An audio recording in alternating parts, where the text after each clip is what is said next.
Nu står den på fortid, nutid og fremtid i statistikkens lyksageligheder. The world we live in is awash with data that comes pouring in from everywhere around us. On its own, this data is just noise and confusion. To make sense of data, to find the meaning in it, we need the powerful branch of science, statistics. Believe me, there's nothing boring about statistics, especially not today when we can make the data sing. With statistics, we can really make sense of the world. And there's more. With statistics, the data deluge, as it's being called, is leading us to an ever greater understanding of life on Earth and the universe beyond. And thanks to the incredible power of today's computers, it may fundamentally transform the process of scientific discovery.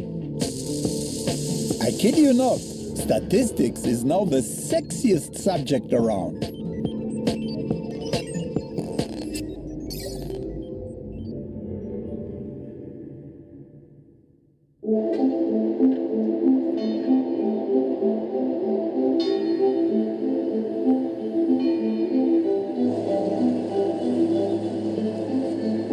Did you know that there is 1 million boats in Sweden? That's one boat per 9 people. It's the highest number of boats per person in Europe.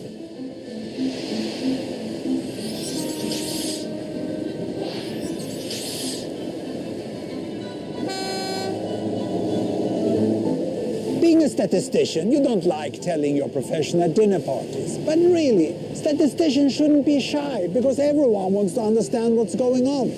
And statistics gives us a perspective on the world we live in that we can't get in any other way.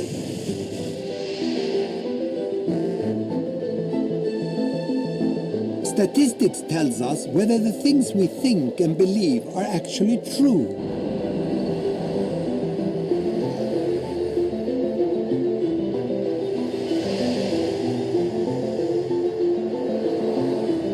And statistics are far more useful than we usually like to admit. In the last recession, there was this famous call-in to a talk radio station. The man complained, "In times like this, when unemployment rates are up to 13% and income has fallen by 5% and suicide rates are climbing, I get so angry that the government is wasting money on things like collection of statistics." I'm not officially a statistician. Strictly speaking, my field is global health. But I got really obsessed with stats when I realized how much people in Sweden just don't know about the rest of the world. I started in our medical university, Karolinska Institute, an undergraduate course called Global Health. These students coming to us actually have the highest grade you can get in Swedish college system, so I thought maybe they know everything I'm going to teach them about. So I did a pre-test when they came, and one of the questions from which I learned a lot was this one: which country has the highest child mortality of these 5 pairs? I won't put you at a test here, but it's Turkey, which is highest there, Poland, Russia, Pakistan, and South Africa. And these were the results of the Swedish students. At one point, 8 right answers out of 5 possible. That means that there was a place for a professor of international health and for my course. But one late night, when I was compiling the report, I really realized my discovery. I have shown that Swedish top students know statistically significantly less about the world than the chimpanzees. Because the chimpanzee would score half right. If I gave them 2 bananas with Sri Lanka and Turkey, they would be right half of the cases. But the students are not there. I did also an unethical study of the professors of the Karolinska Institute that hands out the Nobel Prize in medicine, and they are on par with the chimpanzee there. Today, there is more information accessible than ever before. And I work with my team at the Gapminder Foundation using new tools that help everyone make sense of the changing world. We draw on the masses of data that's now freely available from international institutions like the UN and the World Bank. And it's become my mission to share the insights from this data with anyone who listens and to reveal how statistics is nothing to be frightened of. Thank you very much. I'm going to provide you a view of the global health situation across mankind. And I'm going to do that in a hopefully enjoyable way, so relax. So we did this software which displays it like this. Every bubble here is a country. This is China. This is India. The size of the bubble is the population. And I'm going to stage a race here between this sort of yellowish Ford here and the red Toyota down there and the brownish Volvo. The Toyota has a very bad start down here, and United States Ford is going off-road then, and the Volvo is doing quite fine. This is the war. The Toyota got off track, and now Toyota is coming on the healthier side of Sweden. That's about where I sold the Volvo and bought the Toyota. This was a great leap forward when China fell down. It was central planning by Mao Zedong. China recovered and they said never more stupid central planning, but they went up here. No, there was one more inequity. Look there, United States. Oh, they broke my frame. Washington D.C. is so rich over there, but they are not as healthy as Kerala in India. It's quite interesting, isn't it?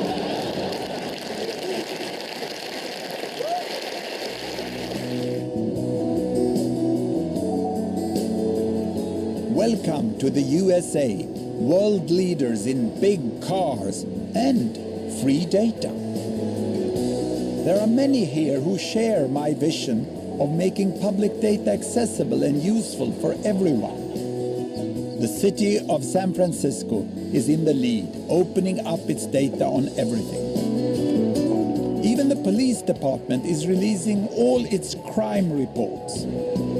This official crime data has been turned into a wonderful interactive map by two of the city's computer whizzes.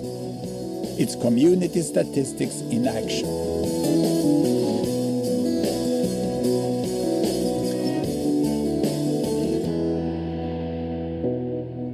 Crime spotting is a map of crime reports from the San Francisco Police Department showing, dots on maps for citizens to be able to see patterns of crime around their neighborhoods in San Francisco. The map is not just about individual crimes, but about broader patterns that show you where crime is clustered around the city, which areas have high crime and which areas have relatively low crime.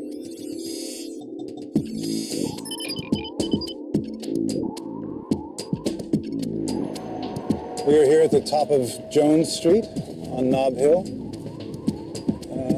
Quite a nice neighborhood. What the crime maps show us is the relationship between topography and crime. Basically, the higher up the hill, the less crime there is. You cross over the border into the flats. Essentially, as soon as you get into the kind of lower lying areas of Jones Street, the crime just skyrockets.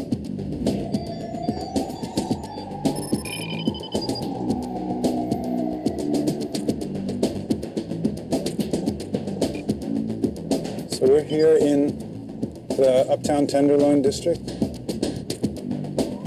It's one of the oldest and densest neighborhoods in San Francisco. This is where you go to buy drugs, right around here. You see lots of aggravated assaults, lots of auto thefts. Basically, the huge part of the crime that happens in the city happens just right in this 5 or 6 block radius.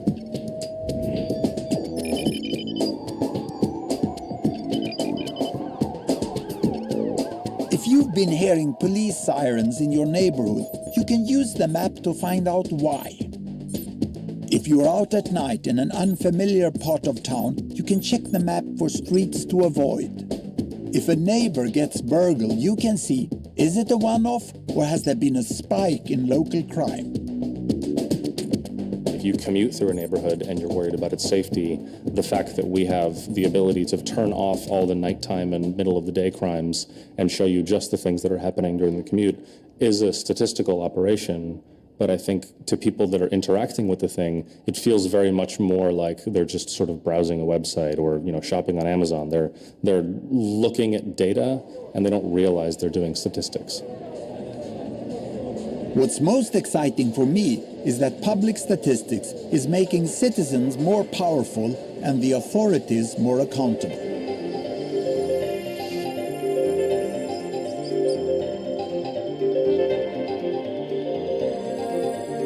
We have community meetings that the police attend, and what citizens are now doing are bringing printouts of the maps that show where crimes are taking place, and they're demanding services from the police department, and the police department is now having to change how they police, how they provide policing services, because the data is showing what is working and what is not. People in San Francisco are also using public data to map social inequalities and see how to improve society, and the possibilities are endless. I think our dream government data analysis project would really be focused on live information, on stuff that was being reported and pushed out to the world over the internet as it was happening. You know, trash pickups, traffic accidents, buses, and I think through the kind of stats gathering power of the internet, it's possible to really begin to see the workings of the city displayed as a unified interface. So that's where we are heading, towards a world of free data with all the statistical insights that come from it, accessible to everyone, empowering us as citizens and letting us hold our rulers to account. It's a long way from where statistics began. Statistics are essential to us to monitor our governments and our societies. But it was our rulers up there who started the collection of statistics in the first place in order to monitor us.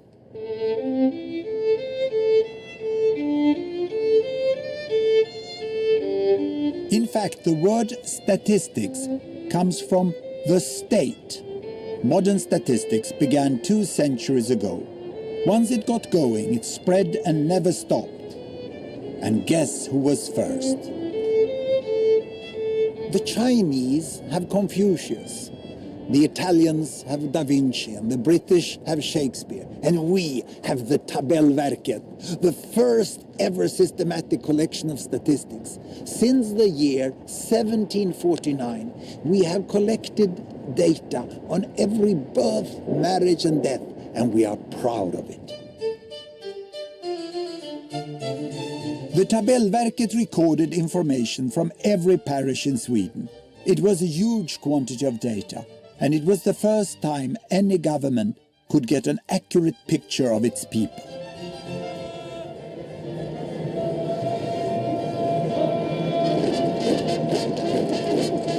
Sweden had been the greatest military power in Northern Europe. But by 1749, our star was really fading, and other countries were growing stronger. At least, though, we were a large power, thought to have 20 million people, enough to rival Britain and France. But we were in for a nasty surprise. The first analysis of Tabellverket revealed that Sweden only had 2 million inhabitants. Sweden was not only a power in decline, it also had a very small population. The government was horrified by this finding. What if the enemy found out? But the Tabellverket also showed that many women died in childbirth. And many children died young. So government took action to improve the health of the people. This was the beginning of modern Sweden. It took more than 50 years before the Austrians, Belgians, Danes, Dutch, French, Germans, Italians, and finally the British caught up with Sweden in collecting and using statistics.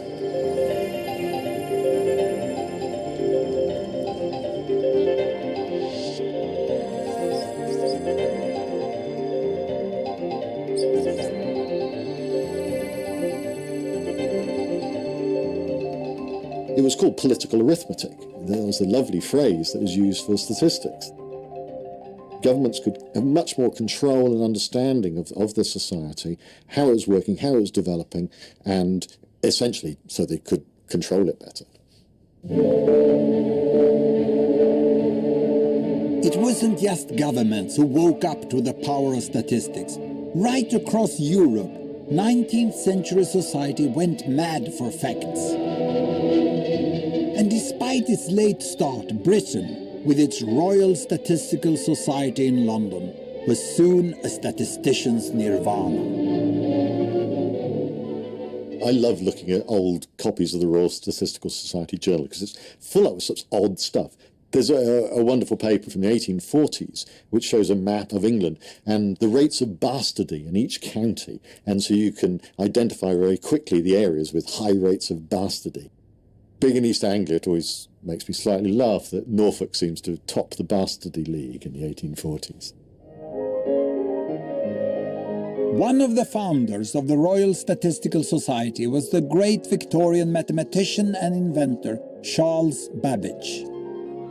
In 1842, he read the latest poem by an equally great Victorian, Alfred Tennyson. Vision of Sin contained the lines, "Fill the cup and fill the can, have a rouse before the morn. Every moment dies a man, every moment one is born." So keen a statistician was Babbage that he could not contain himself. He dashed off a letter to Tennyson explaining that because of population growth, the line should read, "Every moment dies a man and 1/16 is born." I may add that the exact figure is 1.067, but something must be conceded to the laws of meter.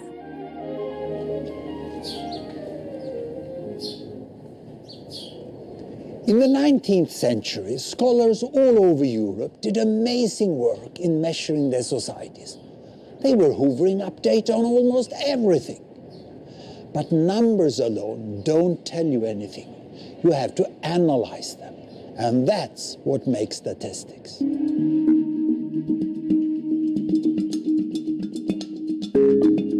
When the first statisticians began to get to grips with analyzing their data, they seized upon the average, and they took the average of everything.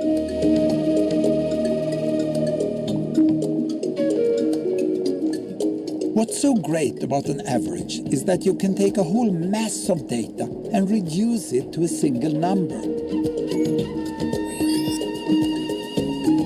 And though each of us is unique, our collective lives produce averages that can characterize whole populations.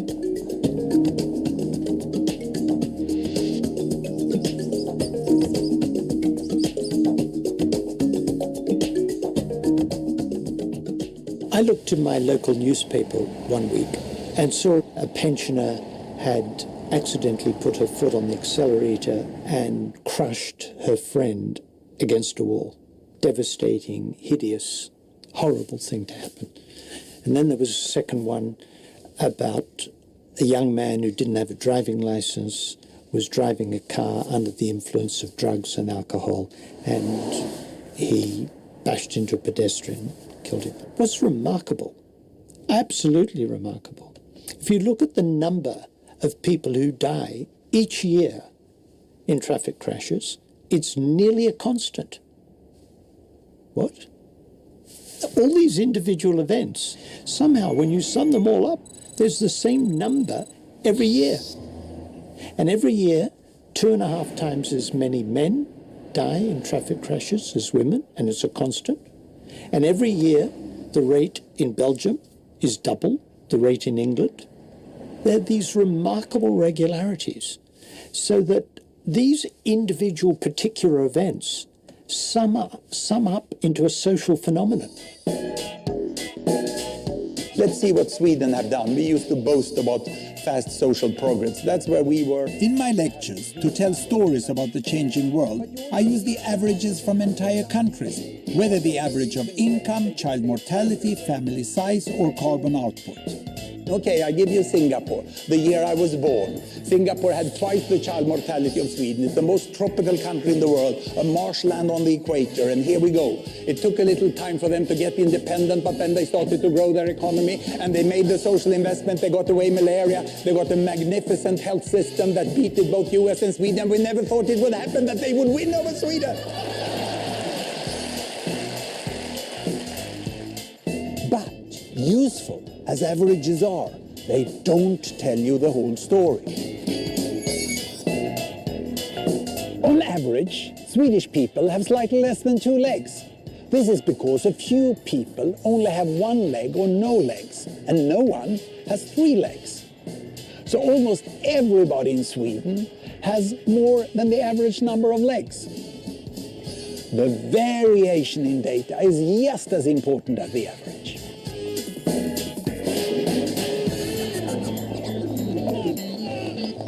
But how do you get a handle on variation? For this, you transform numbers into shapes. Let's look again at the number of adult women in Sweden for different heights.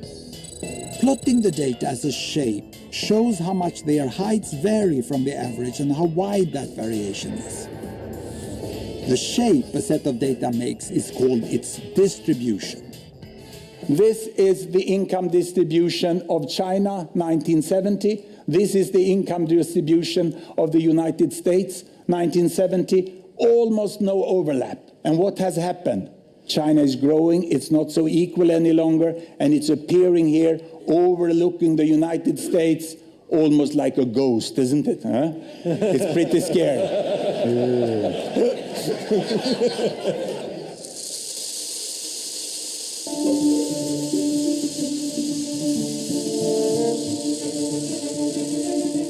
The statisticians who first explored distribution discovered one shape that turned up again and again. The Victorian scholar Francis Galton was so fascinated, he built a machine that could reproduce it, and he found it fitted so many different sets of measurements that he named it the normal distribution. Whether it was people's arm spans, lung capacities, or even their exam results, the normal distribution shape recurred time and time again. Other statisticians soon found many other regular shapes, each produced by a particular kind of natural or social processes. And every statistician has their favorite. The Poisson distribution, the Poisson shape, is my favourite distribution. I think it's an absolute cracker. The Poisson shape describes how likely it is that out of the ordinary things will happen. Imagine a London bus stop where we know that on average we'll get 3 buses an hour. We won't always get 3 buses, of course. Amazingly, the Poisson shape will show us the probability that in any given hour we will get 4, 5 or 6 buses or no buses at all. The exact shape changes with the average. But whether it's how many people will win the lottery jackpot each week or how many people will phone a call center each minute, the Poisson shape will give the probabilities. The wonderful example where this was applied to in the late 19th century was to count each year the number of Prussian officers, cavalry officers, who were kicked to death by their horses. Now, some years there were none, some years there were 1, some years there were 2, up to 7, I think, one particularly bad year. But with this distribution, how many years there were with 0, 1, 2, 3, 4 Prussian cavalry officers kicked to death by their horses beautifully obeyed the Poisson distribution.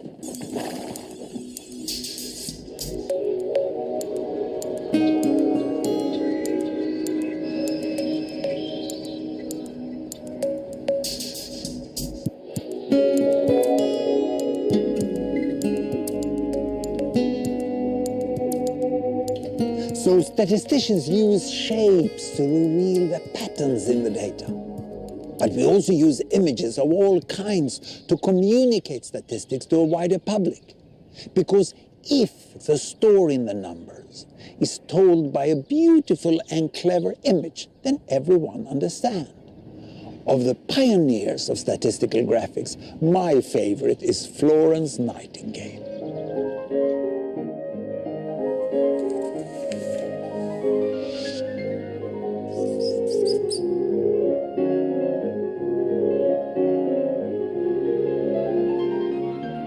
There are not many people who realize that actually she was known as a passionate statistician and not just a lady of the lamp. She said that to understand God's thoughts, we must study statistics, for these are the measure of his purpose. Statistics was for her a religious duty and moral imperative. When Florence was 9 years old, she started collecting data. Her data was different fruits and vegetables she found, put them into different tables, trying to organize them in some standard form. And so we have one of Nightingale's first statistical tables at the age of 9.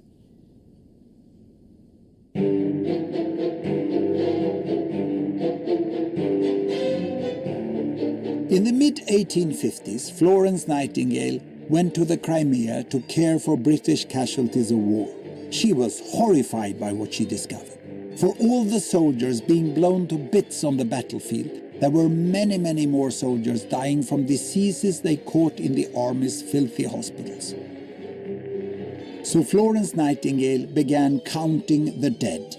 For 2 years, she recorded mortality data in meticulous detail. When the war was over, she persuaded the government to set up a royal commission of inquiry and gathered her data in a devastating report. What has cemented her place in the statistical history books are the graphics she used, and one in particular, the polar area graph.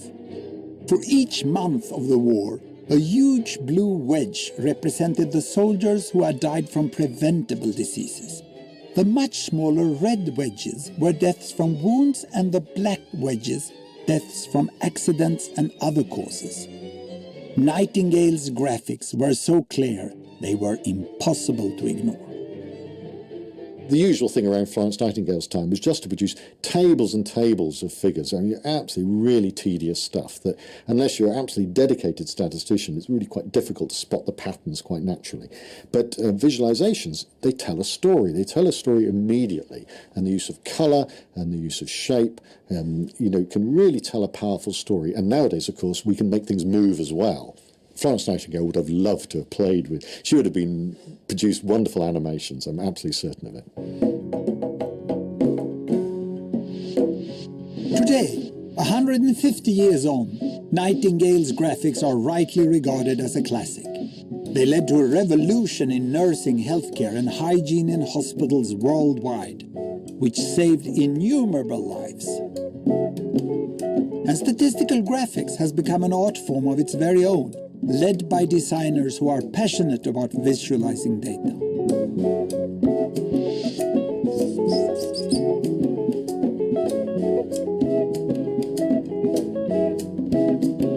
This is the billion-pound-ogram.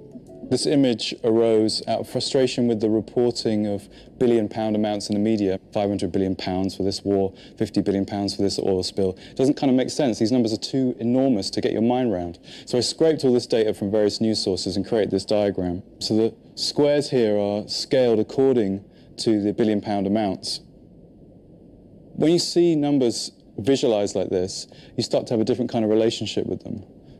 You can start to see patterns. You can see the scale of them. Here, in the corner, this little square, 37 billion, that was the predicted cost of the Iraq War in 2003. And as you can see, it's grown exponentially over the last few years, so the total cost now is around about 2,500 billion. It's funny, because when you visualize statistics like this, you understand them. And when you understand them, you can really start to put things into perspective.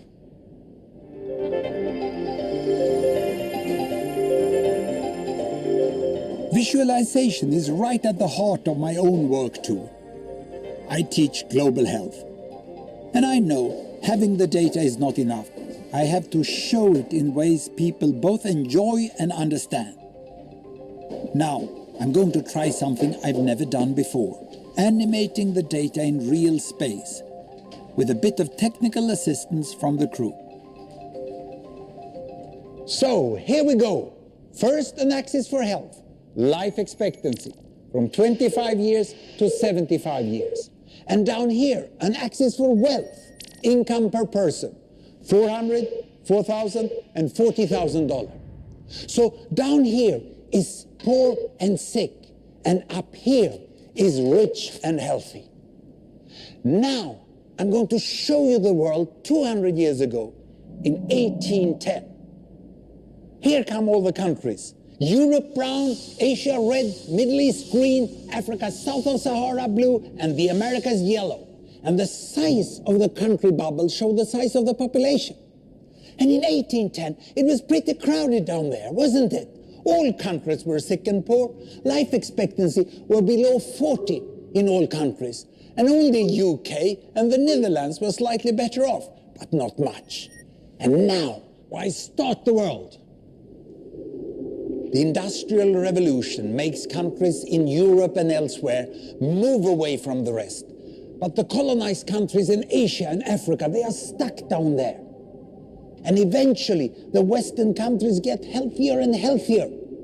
And now we slow down to show the impact of the First World War and the Spanish flu epidemic.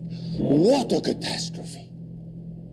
And now I speed up through the 1920s and the 1930s. And in spite of the Great Depression, Western countries forge on towards greater wealth and health. Japan and some others try to follow, but most countries stay down here. Now, after the tragedies of the Second World War, we stop a bit to look at the world in 1948. 1948 was a great year. The war was over, Sweden topped the medal table at the Winter Olympics, and I was born. But the differences between the countries of the world was wider than ever. United States was in the front, Japan was catching up. Brazil was way behind, Iran was getting a little richer from oil, but still had short lives. And the Asian giants, China, India, Pakistan, Bangladesh and Indonesia, they were still poor and sick down here. But look what is about to happen. Here we go again. In my lifetime, former colonies gained independence, and then finally they started to get healthier and healthier and healthier. And in the 1970s, then countries in Asia and Latin America started to catch up with the Western countries. They became the emerging economies. Some in Africa follows. Some Africans were stuck in civil war and others hit by HIV. And now we can see the world today in the most up-to-date statistics. Most people today live in the middle, but there are huge differences at the same time between the best of countries and the worst of countries. And there are also huge inequalities within countries. These bubbles show country averages, but I can split them. Take China, I can split it into provinces.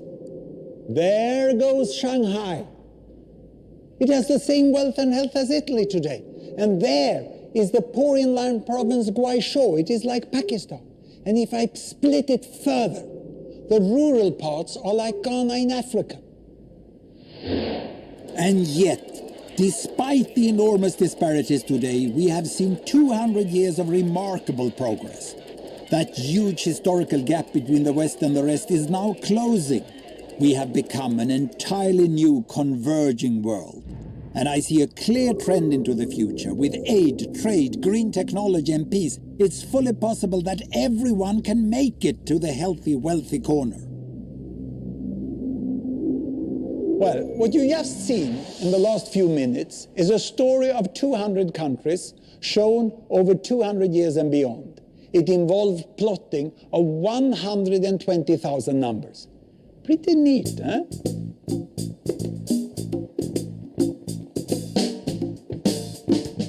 So, with statistics, we can begin to see things as they really are. From tables of data to averages, distributions and visualizations, statistics gives us a clear description of the world. But with statistics, we can not only discover what is happening, but also explore why, by using the powerful analytical method, correlation. Just looking at one thing at a time doesn't tell you very much. You've got to look at the relationships between things, how they change, how they vary together. And that's what correlation is about. And that's how you start trying to understand the processes that are really going on in the world and in society. Most of us today would recognize that crime correlates to poverty, that infection correlates to poor sanitation, and that knowledge of statistics correlates to being great at dancing. Correlations can be very tricky.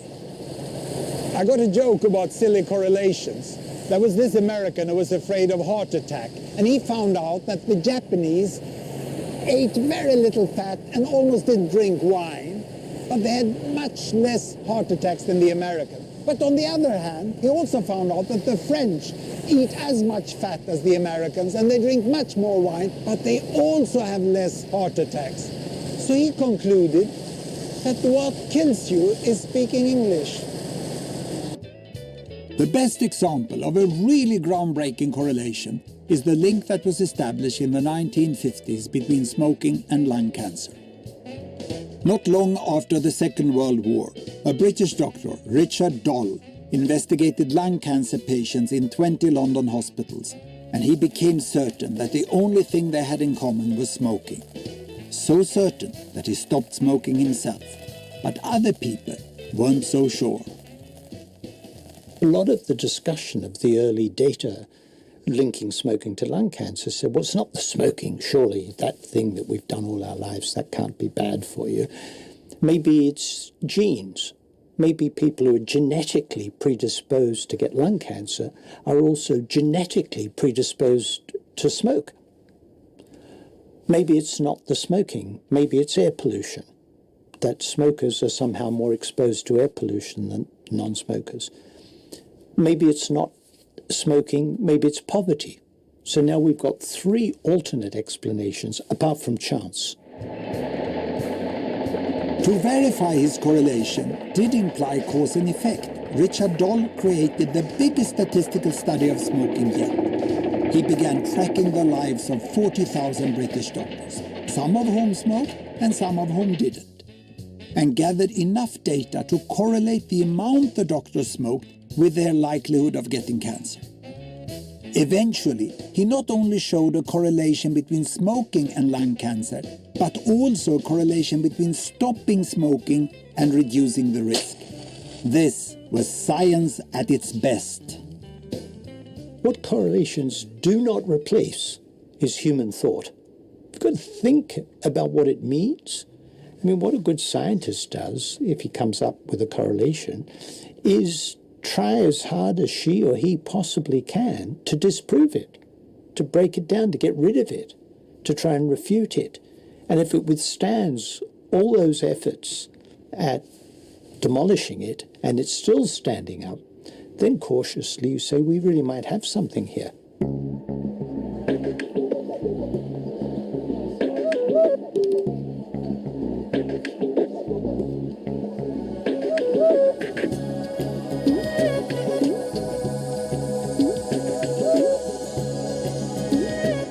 However brilliant the scientist, data is still the oxygen of science. The good news is that the more we have, the more correlations we'll find, the more theories we'll test, and the more discoveries we are likely to make.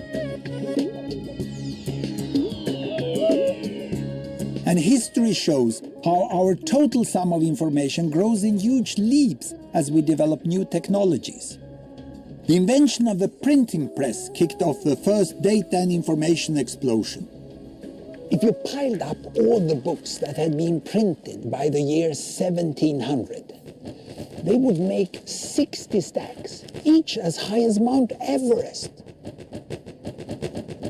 Then, starting in the 19th century, there came a second information revolution with the telegraph, gramophone and camera, and later radio and TV. The total amount of information exploded. And by the 1950s, the information available to us all had multiplied 6,000 times. Then, thanks to the computer and later the internet, we went digital. And the amount of data we have now is unimaginably vast. A single letter printed in a book is equivalent to a byte of data. A printed page equals a kilobyte or 2. 5 megabytes is enough for the complete works of Shakespeare. 10 gigabytes, that's a DVD movie.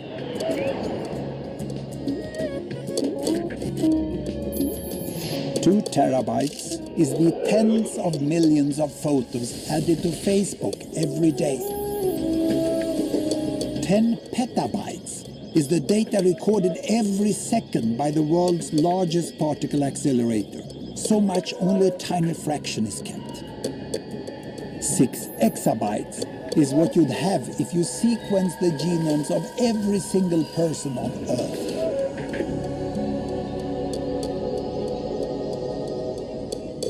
But really, that's nothing. In 2009, the internet added up to 500 exabytes. And in 2010, in just 1 year, that will double to more than 1 zettabyte.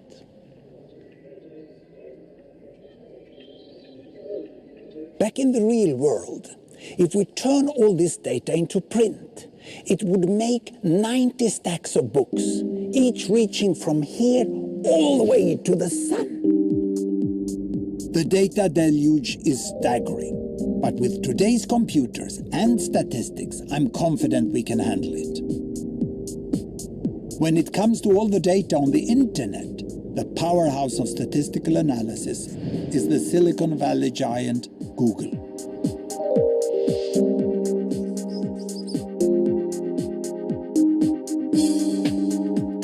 The average person over their lifetime is exposed to about 100 million words of conversation. And so if you multiply that by the 6 billion people on the planet, that amount of words is about equal to the number of words that Google has available at any one instant in time. Google's computers hoover up and file away every document, web page and image they can find. They then hunt for patterns and correlations in all this data, doing statistics on a massive scale. And for me, Google has one project that's particularly exciting: statistical language translation. We wanted to provide access to all the web's information, no matter what language you spoke. There's just so much information on the internet, you couldn't hope to translate it all by hand into every possible language. We figured we'd have to be able to do machine translation. In the past, programmers tried to teach their computers to see each language as a set of grammatical rules, much like the way languages are taught at school.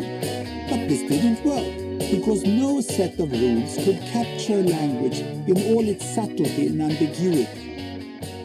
Having eaten our lunch, the coach departed.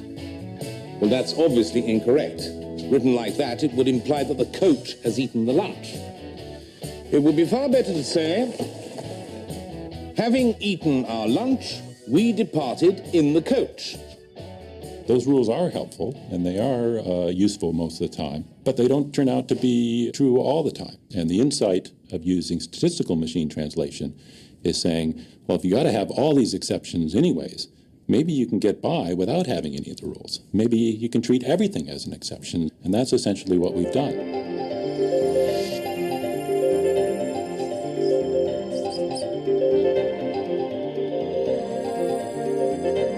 What the computer is doing when he's learning how to translate is to learn correlations between words and correlations between phrases. So we feed the system very large amounts of data, and then the system is seeing that a certain word or a certain phrase correlates very often to the other language. Google's website currently offers translation between any of 57 different languages. It does this purely statistically, having correlated a huge collection of multilingual texts. The people that built the system don't need to know Chinese in order to build a Chinese to English system. They don't need to know Arabic. But the expertise that's needed is basically knowledge of statistics, knowledge of computer science, knowledge of infrastructure to build those very large computational systems that we are building for doing that. Okay, so then I'm going to invite... I hooked up with Google from my office in Stockholm to try the translator for myself. I will type some Swedish sentences. Okay. Sveriges guldring I öra. Okay, so it says Sweden's finance minister has a ponytail and a gold ring in your ear. So I guess it probably means in his ear. Correct. It's amazing. He comes from the Conservative Party. That's the kind of Sweden we have today. I will type one more sentence. I sitt samkönade partnerskap, nya biskop. In his same-sex partnerships has Stockholm's new bishop and his partners a 3-year son. That's it's almost perfect. Unusual. It's one important thing. It's her. It's a lesbian partnership. Okay, so that's those kinds of words, his and her, are one of the challenges in translation, to get really those right and in especially MT. when it comes to bishops, one can excuse it. Right. So that, I guess more often than not, it would probably be a his. I will write one more sentence. När Sverige deltar i olympiader är målet Inte att vinna utan att slå Norge. Okay, when Sweden is taking part in Olympic goal is not to win but to beat Norway. Yes, this is what it is. But they are very good in Winter Olympics, so we can't make it, but we are trying. Ah, very good, very good. This is absolutely amazing, you know, and I was especially impressed that it picked up words like same-sex partnerships, which are very new to the language. The translator is good, but if they succeed with what's next, that'll be remarkable. Thank you. One of the exciting possibilities is combining the machine translation technology with the speech recognition technology. Now, both of these are statistical in nature. The machine translation relies on the statistics of mapping from one language to another, and similarly, speech recognition relies on the statistics of mapping from a sound form to the words. When we put them together, now we have the capability of having instant conversation between two people that don't speak a common language. That I can talk to you in my language, you hear me in your language, and you can answer back, and in real time, we can make that translation, we can get people together and allow them to speak.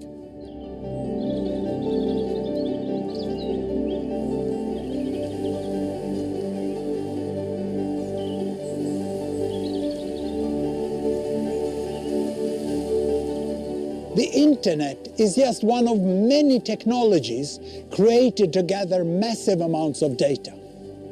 Scientists studying our Earth and our environment now use an incredible range of instruments to measure the processes of our planet. All around us are sensors continuously measuring temperature, water flow, and ocean currents.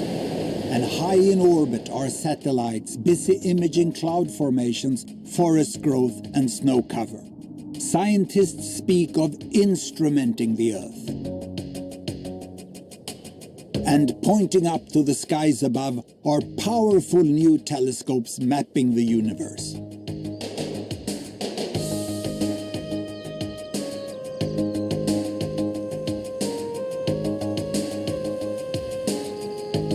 What's happening in astronomy is typical of how profoundly this new torrent of data is transforming science. Astronomers are now addressing many enduring mysteries of the cosmos by applying statistical methods to all this new data.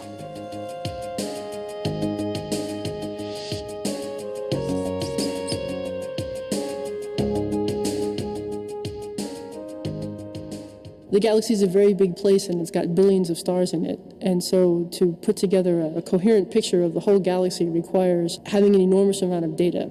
And before you could do a large sky survey with sensitive digital detectors that meant that you could map many, many stars all at once, it was very difficult to build up enough data on enough of the galaxy. In the past, large surveys of the night sky had to be done by exposing thousands of large photographic plates. But these surveys could take 25 years or more to complete.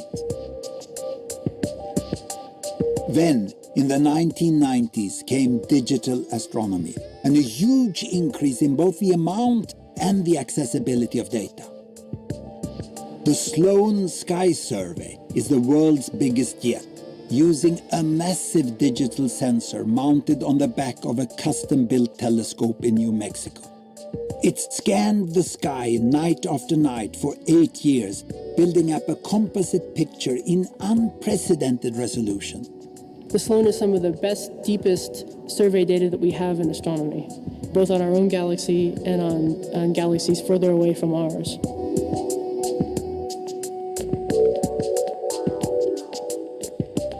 All the Sloan data is on the internet, and with it, astronomers have identified millions of hitherto unknown stars and galaxies. They also combed the database for statistical patterns which will prove disprove, or even suggest new theories. So we have this idea that galaxies grow, they become large galaxies like the one we live in, the Milky Way, not all at once or not smoothly, but by continuously incorporating, basically cannibalizing smaller galaxies. They dissolve them and they become part of the bigger galaxy as it grows. It's a startling idea, and in the Sloan data is the evidence to support it. Groups of stars that came from cannibalized galaxies stand out in the Sloan data as statistically different from other stars because they move at a different velocity. Each big spike on one of these distribution graphs means Professor Roccosi has found a group of stars all traveling in a different way to the rest. They are the telltale patterns she's looking for. The evidence is accumulating that, in fact, this really is how galaxies grow, or an important way in which how galaxies grow. And so this is an important part of understanding how galaxies form, not only ours, but every galaxy. The more data there is, the more discoveries can be made. And the technology is getting better all the time. The next big survey telescope starts its work in 2015. It will leave Sloan in the dust. Sloan has taken 8 years to cover 1/4 of the night sky. The new telescope will scan the entire sky in even greater resolution every 3 days.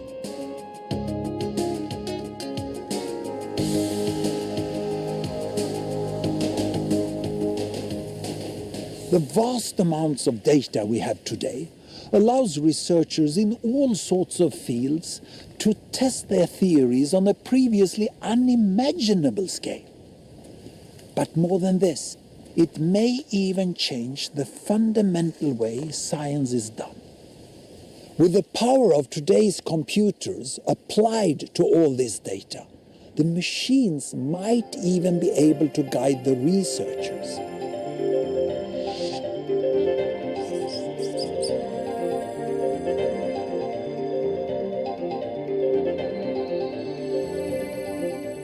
We're at a potentially profoundly important and potentially one of the most significant points in science, and certainly one of the most exciting, where the potential to transform not just how scientists do science, but even what science is possible, and what will power that transformation of both how science is done and even what science is possible is going to be computation.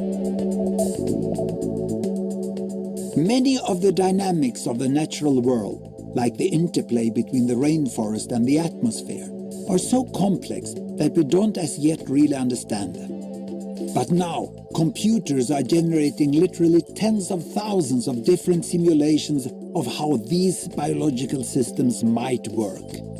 It's like creating thousands of hypothetical parallel worlds.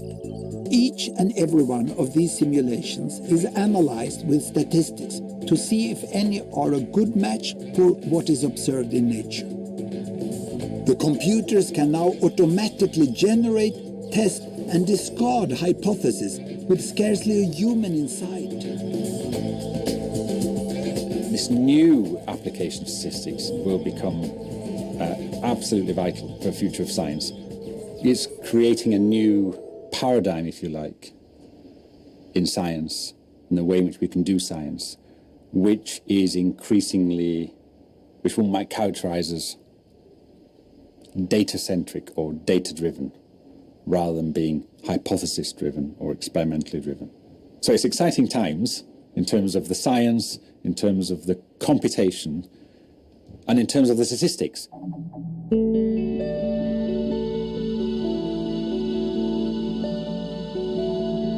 Now, if all that sounds a bit abstract and theoretical to you, how about one final frontier? Could statistics even make sense of your feelings? In California, where else, one computer scientist is harvesting the internet to try to divine the patterns of our innermost thoughts and emotions.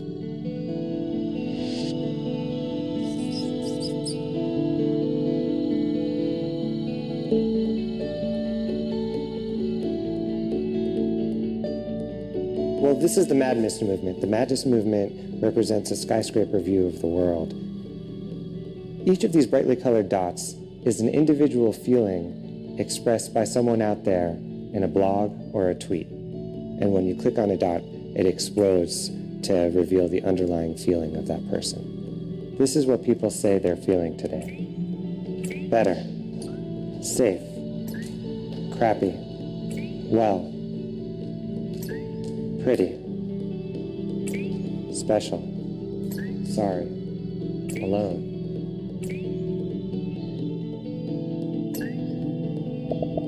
So every minute We Feel Fine crawls the world's blogs, takes all the sentences that start with the words I feel or I am feeling, and puts them in a database. We collect all the feelings, and we count the most common. They are better, bad, good, right, guilty, sick, the same, like shit, sorry, well, and so on. And we can take a look at any one feeling and analyze it. Right now, a lot of people are feeling happy. We can take a look at all the people who are happy and break down by age, gender, or location. Since bloggers have public profiles, we have that information, and so we can ask questions like, are women happier than men? Or is England happier than the United States?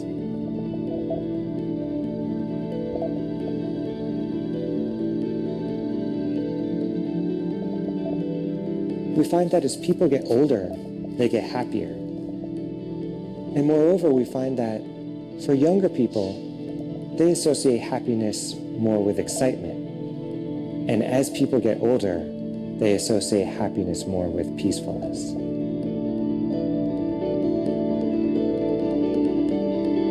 And we also find that women feel loved more often than men, but also more guilty, while men feel good more often than women, but also more alone.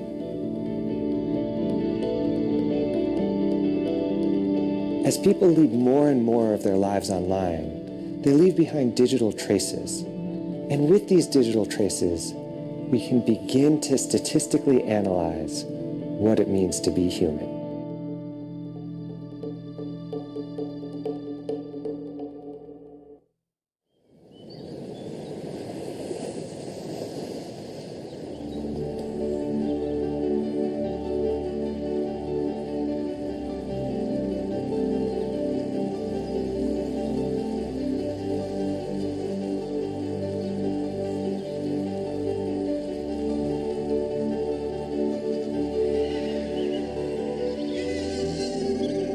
So where does all of this leave us? We generate unimaginable quantities of data about everything you can think of, and we analyze it to reveal the patterns.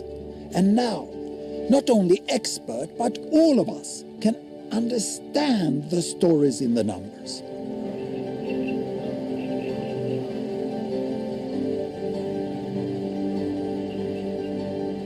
Instead of being led astray by prejudice, with statistics at our fingertips, our eyes can be open for a fact-based view of the world. So, more than ever before, we can become authors of our own destiny. And that's pretty exciting, isn't it? I said, name your number, state your age. Om lidt er der film. Vi viser den Oscar-vindende klassiker Ondskabens